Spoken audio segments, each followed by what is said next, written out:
Hannelore, and she is actually all about expressing her divine essence. We are so grateful that she's here with us today.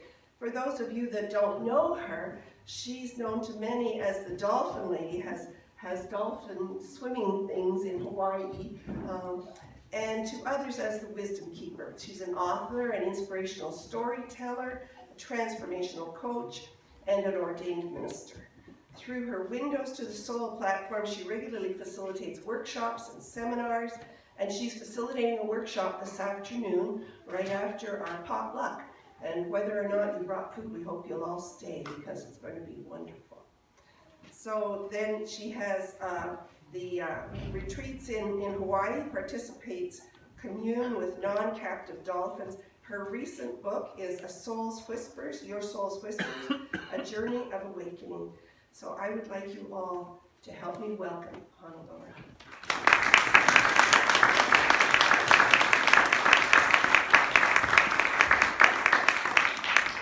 Thank you, Reverend Pat.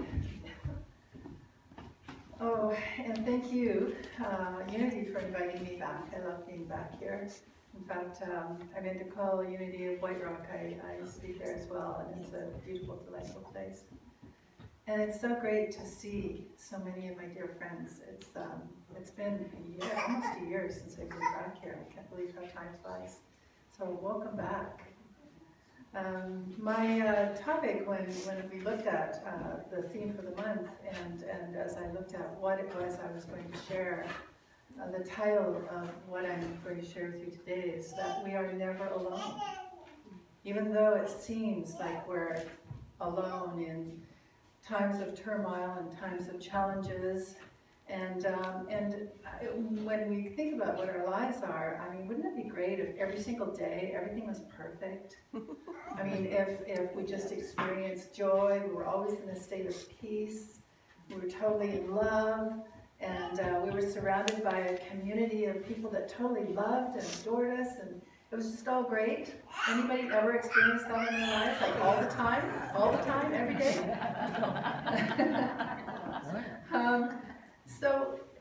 And that's not a reality, because as much as it would be great to have those moments, it's when we experience adversity, when we experience the challenges, that we are able to grow. And I looked at even my journey coming here, and my desire to complete. I had just completed I've actually completely written 5 books, and they're going to be published one at a time. And so putting this talk together, the afternoon workshop is a new workshop I'm doing, and then this weekend I'm doing a whole other workshop tied in with the book. So I had everything on my laptop, all my notes ready, everything ready to share with all of you. And my laptop's on the conveyor belt at the Vancouver airport. Oh! So guess what I was doing last night, 3 hours in the morning, writing and putting things together. And so what I would like to share with you in times when I reflected back on those moments where I felt I was alone. Because most of my life, I'm growing up, my parents, my siblings, and had a very close family. I married at 20, had 2 delightful children by the age of 24. My marriage had ended, but a single mom. I always had responsibilities, always had surrounded with people that I loved me. And my children grew up. Anyone here experienced the empty nest syndrome? It's a different reality, isn't it? And then a new relationship I was in, that completed. So for the first time in my life, I was actually living alone, completely by myself. And I didn't know what to do with myself. I found I would walk into the living room, and I would sit down, pick up a book, and then I'd go, then I'd walk over to the kitchen, and then I'd go back and I'd sit down again somewhere, or I'd look out the window, and I felt lost. I just did not know what to do with myself. And I remember the first time that I ever went grocery shopping, because up until that point, it was always me that made the decisions on meals. It was me that did all the grocery shopping, so I could get whatever I wanted, but I always had my family in mind. So the very first time I went, I always remember that moment. and I saw these lobster tails, and of course I love lobster tails, and I always think, okay, well I'm not just getting one, I'm getting 3 or 4, and then it dawned on me, it's just me. And I just got 3 lobster tails for me. and it was just a whole different way of being. And what I discovered is I went into a 3-year journey. I was in seclusion, and that was my spiritual journey, to really discover who I am, to discover what kind of music I liked. What time did I want to wake up and go to bed at night? And it was a powerful journey. And the more that I spent this time really learning to discover who I am and my spiritual path, and reading some profound books, I felt I was on my path to enlightenment. And I would often go on hikes and enjoy being in the wilderness. I would talk to the standing people, which is the trees. I loved always connecting to the trees. It's incredible how much wisdom they have, but one has to slow down in order to really connect with that energy. And I know when I had lost all my beautiful beloved pets, all within the 1 year, I would hold on to a tree, put my head at the tree, and just be there, simply stand there for half an hour, which is not long in the long scheme of things, but it felt like a long time just standing and holding onto a tree. But it was incredible, the messages that would come through, and also visually in my mind's eye to see the patterning in a tree, which was, every tree was different. In fact, I wanted to go meet every tree. A very dear friend of mine, Sarah, would come and visit, and the two of us would just, hug one tree after another, and she shared with me how one day she was in the forest, and how she was hugging a tree, and this jogger went by. And Sarah, you have to imagine now, she's not even 5 feet. She's 4 foot, maybe 10. And she has long, kinky red hair, and she's very slight.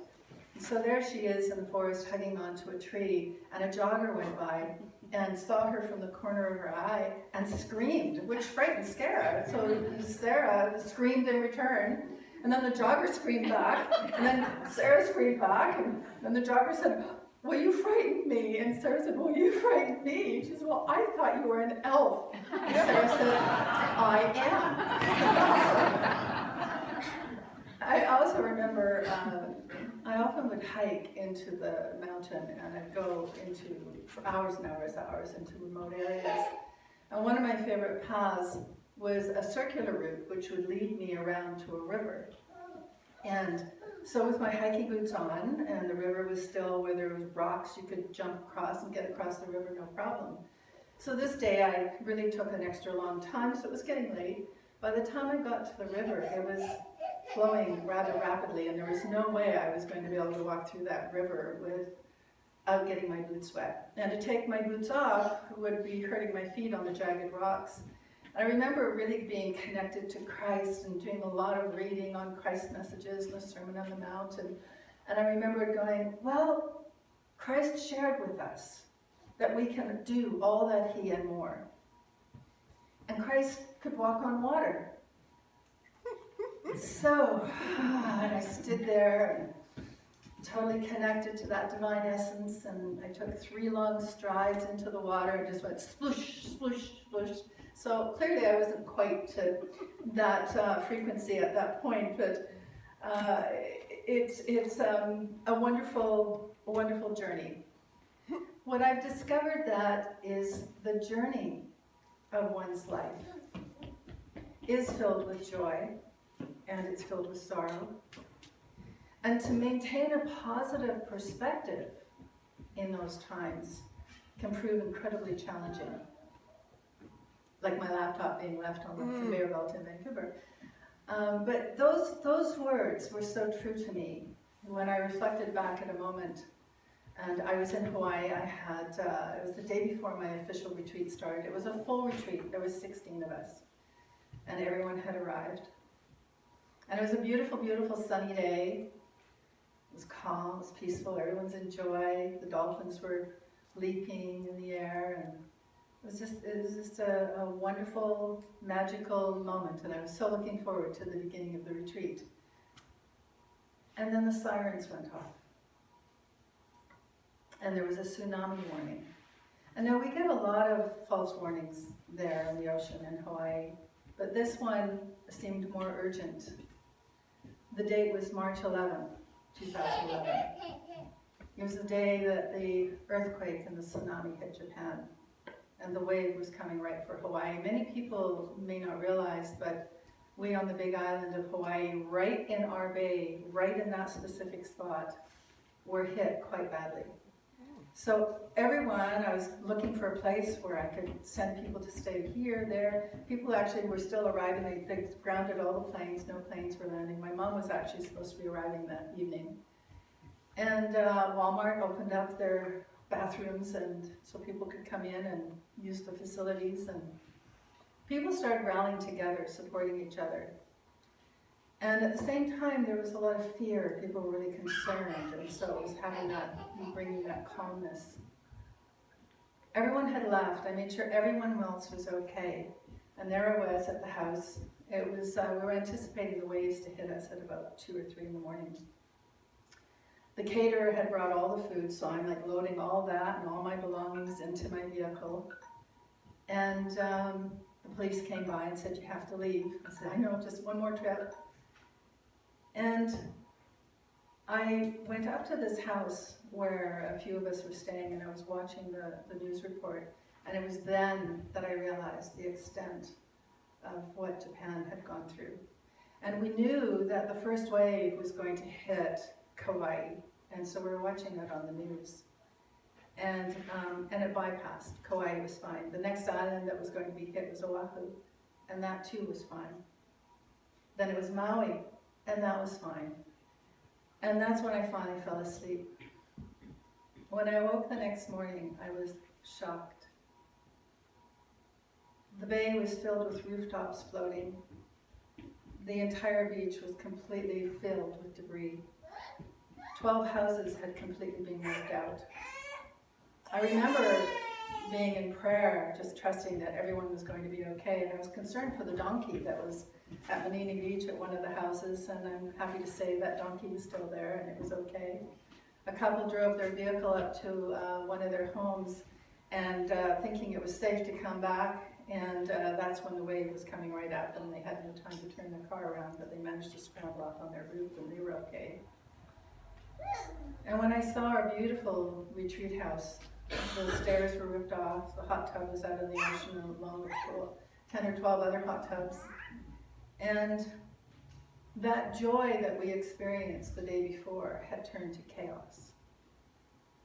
We were standing there in shock. So many people were just crying, looking at the devastation in the ocean, and thinking about beloved dolphins, who, by the way, decided life went on and they were still leaping in the air and having a great time.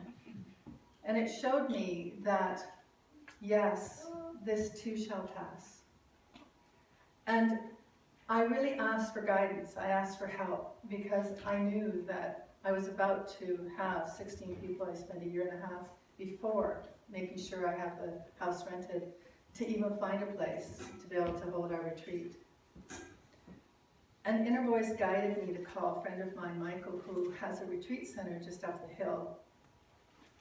And I called him, not expecting that there would be the whole center I could move my people to, but if he had one of his facility, one space where I could just put us all, by sleeping bags, we could just deal with the changes that were going to happen. And I asked Michael, I said, "Is there any chance you have space for us? There's 16 of us." And he said to me, "You know, Hannelore," he says, "I don't understand this." He says, "I've been full every single day. The last person of my last retreat is leaving today. And I have nobody booked for the space until the day your retreat ends." So we all moved there. And it's such a remarkable testament to remind us that we're not alone. When we really open our hearts to Spirit and allow for that love and that guidance to come through, we are being supported.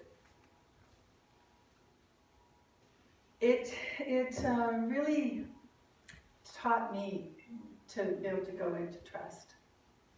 As a little side note, a little bit of trivia, when you hear a tsunami, a siren going off every 20 minutes, I would imagine it's how the air raid sirens must have sounded and how horrible that would be to think planes were flying overhead and bombs were dropping. But as a bit of trivia, in Port Alberni, which is on the coast, west coast of Vancouver Island, they're prone to tsunamis. And when they have their testing for their sirens, rather than frighten people that it's an actual tsunami that's coming, they actually adopted a different way of utilizing their siren, and it sounds like didgeridoos. Oh. So they have didgeridoos going off as their siren, their testing sirens. And then they have their all clear as well. Now in Tofino, which is also on the west coast of Vancouver Island, they use Westminster Abbey chimes. And in Oregon, they use the sound of cows mooing. So needless to say, when there is an actual tsunami, they do use the air raid sirens. But we're often also given those warning signs and allowing us to wake up to what is going on. Because I don't know about you, but life seems really full and so many things to fit in. And you know, to have the time to just be at peace and to visit and socialize. We're often given signs of support. How about anyone ever notice 11:11 on your clock, or 12:12, or 3:33? You know, these are all different signs that show us that we're not alone, because we have such an incredible support network from beyond this realm. For me, when my mother is nearby, who passed in 2011, we often get ladybugs. We see ladybugs. And I remember one day just before going out on our boat, on whale watching boat in Hawaii, I had this black iridescent bug on my arm, and the girl next to me said, "Oh, that's a ladybug." And I went, oh wow, that's unusual. And then I realized it was March the 2nd. It would have been my mother's birthday. Not only that, we were on the boat and we always have music, the drums, David's playing the didgeridoo, and my sister had been to many of our retreats, so I thought, I'm gonna call her just to say hi so she can hear the music. And so now, it had been years since my mother had passed, and I called my sister, and on my cell phone it said, calling mom. Oh. And I went, what? And her number's still in my phone, I never got rid of it, but I haven't hit her number for so long, so I hung up, called my sister. I told her what had happened, and I said, it's mom's birthday, here's the music. We had a chat, hung up, and I put my phone down, and my phone rang, and I picked it up, and it went, mom calling. Oh. Whoa, and obviously whoever I phoned must have called me back, but still, that was pretty darn coincidental. So there are so many wonderful signs. I find that the more we struggle and we don't surrender to what is, there's a beautiful, from the prophet Khalil Gibran, shares, your joy is your sorrow, unmasked. And the self-same well from which your laughter rises was oftentimes filled with your tears. For together they come. And when one sits alone with you at your board, remember that the other is asleep upon your bed. So until we let go and surrender, allowing the light to shine once again from the depth of our being, to remember that we are not alone. I'd like to complete with a piece from my book. There is a magnificent divine force beyond this physical realm that is far greater than the rational mind can easily comprehend. When you slow down and listen to the whispers of your soul and allow for, observe, and honor the unfolding of synchronous occurrences, you will truly witness the earthly manifestations of the all that is. You will know that not one of us is alone, and your life on earth has purpose as part of the grander scheme of the universe. So I invite you to remember to walk in beauty, walk in peace, and in love.